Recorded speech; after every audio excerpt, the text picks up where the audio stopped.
I want to talk about the terrible, terrible thing that I hate every single August. I think I know where you're going. And that is preseason polls. I hate preseason polls. They're all terrible. I don't believe we should have preseason polls. People say, but that's how you sell a game. That's how you sell LSU Florida State. I mean, maybe 20 years ago. Yeah. There's no reason to have these now. Absolutely none. Other than to prop up the schools with big names. Yes. And that actually can play a role as the season goes. If you start off in the top 10 and even if you suffer a loss, you don't drop that much. So it plays a big role.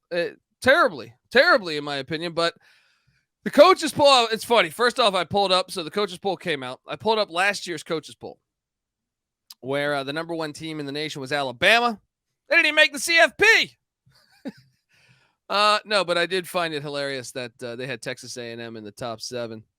Yeah, why? Like, what did they do to earn that, right? Other than having a couple really good recruiting classes. Nice 5-win season. They also had Oklahoma in the top 10. They had a losing season. Michigan State in the top 14. Nice losing season. I mean, Miami coming in the teens. Nice losing season.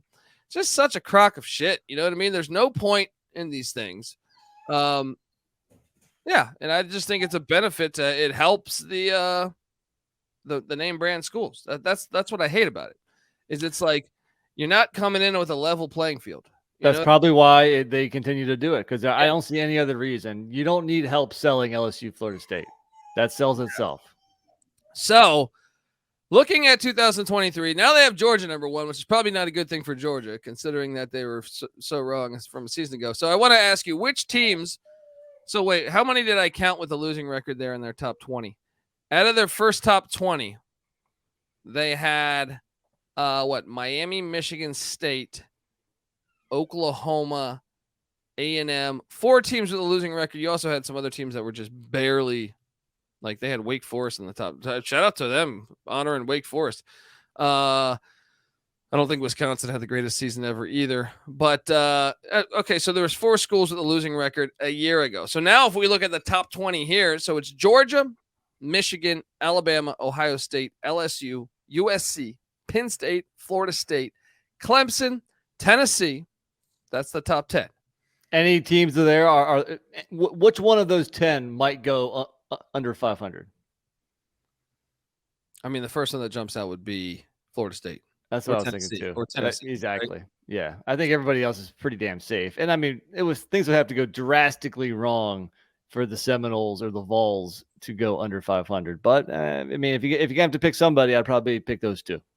Let me hit you with 11 to 20. So 11 Washington, 12 Texas, 13 Notre Dame, 14 Utah, 15 Oregon, 16 TCU, 17 Kansas State, 18 Oregon State, 19 Oklahoma, 20 North Carolina.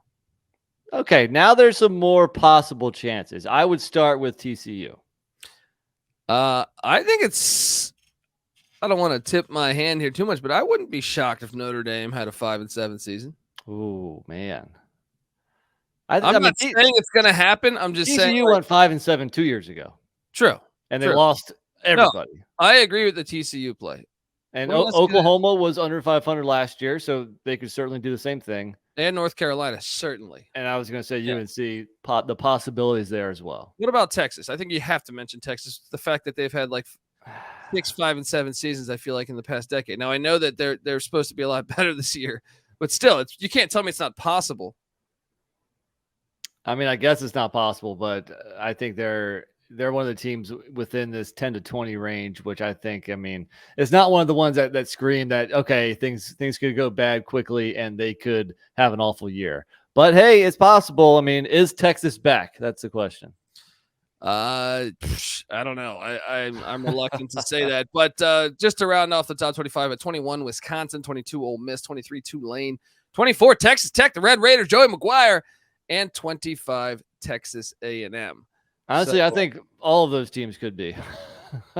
Not Tulane. Tulane will have a winning record. Yeah, I mean, I guess if Pratt gets hurt or something, then maybe things could go south. But actually, they're probably the team I might feel more comfortable, especially playing in the AAC without Houston, Cincinnati, and UCF. Ole Miss, I think, will have at least 500 because they have those 4 non-cons. Yeah. I mean, I think all these will be above 500, but I'm just saying if you had to pick one or two.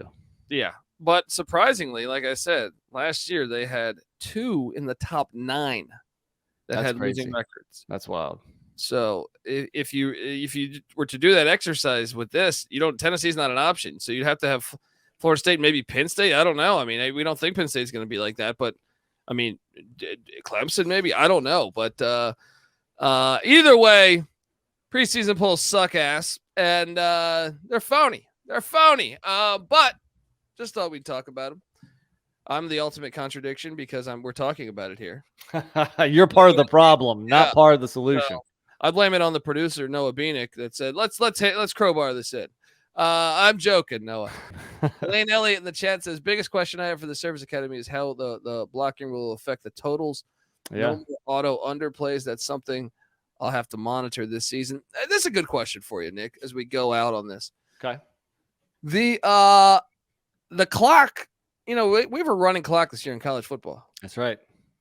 They're talking about shaving 20 minutes off a game. Thank you. Yes. I disagree with I want more football. I would like it, to run 5 hours for these games. But I'll say this, buddy.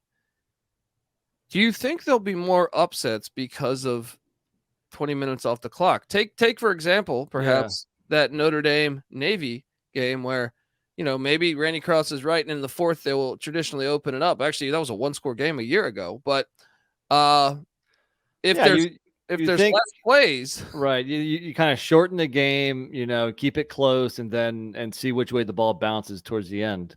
You might be onto something. I mean, originally I didn't think this was going to affect things that much, but especially when you get like a run heavy team like an Army or a Navy, so at least this is one rule change in their favor, and they have one rule change not in their favor. Maybe it's a wash.